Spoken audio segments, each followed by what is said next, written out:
So ayan guys, naglalagay ng fertilizer ang asawa ko sa tataniman namin ng kalabasa.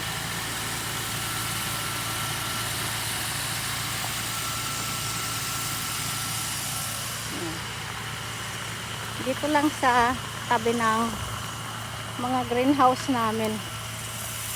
Dito kami magtatanim ng kalabasa. So lalagyan ng fertilizer, saka namin i-rotary at lalagyan ng mulching.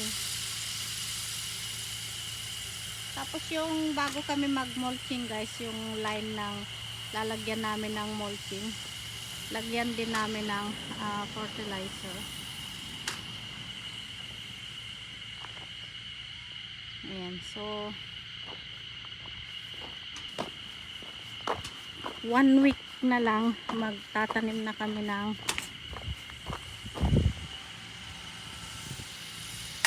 kalabasa. So eto guys, magdidilig ako ng kalabasa. So ito yung pang 5 stars namin kalabasa. Ayan. 1 week na lang itatanim na namin. So ito yung pangdilig, ginagamit kong pangdilig, automatic water sprayer with monorail system.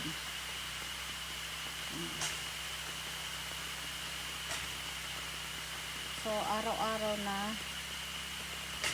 diligan guys, dahil itong lupa na ginamit namin, ano siya, mabilis ma-dry. At kailangan basa din itong mga lupa para hindi siya umangat. Kagaya dyan guys, umaangat yung mga lupa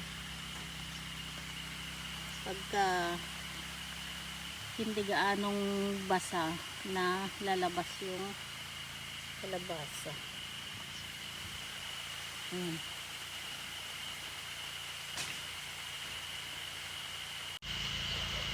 So ayan, hindi maganda yung tubo ng kalabasa ngayon. Sobrang malamig, kaya hindi maganda yung pagkatubo ng mga kalabasa. Saka maliliit yung seed ng kalabasa ngayong taon na nabili namin.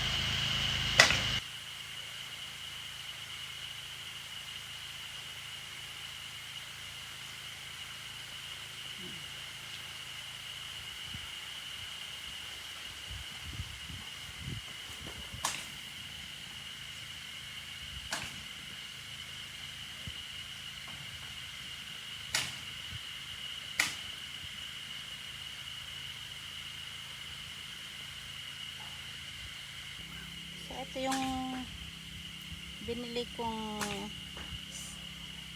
buto ng kalabasa sa Pilipinas. So tignan nyo guys, iba yung kulay. Ayan. So gusto kong mag-try ng kalabasa dito sa Japan. Kalabasa natin sa Pilipinas ito, tapos ito kalabasa dito sa Japan. Ayan, magkaiba sila ng kulay.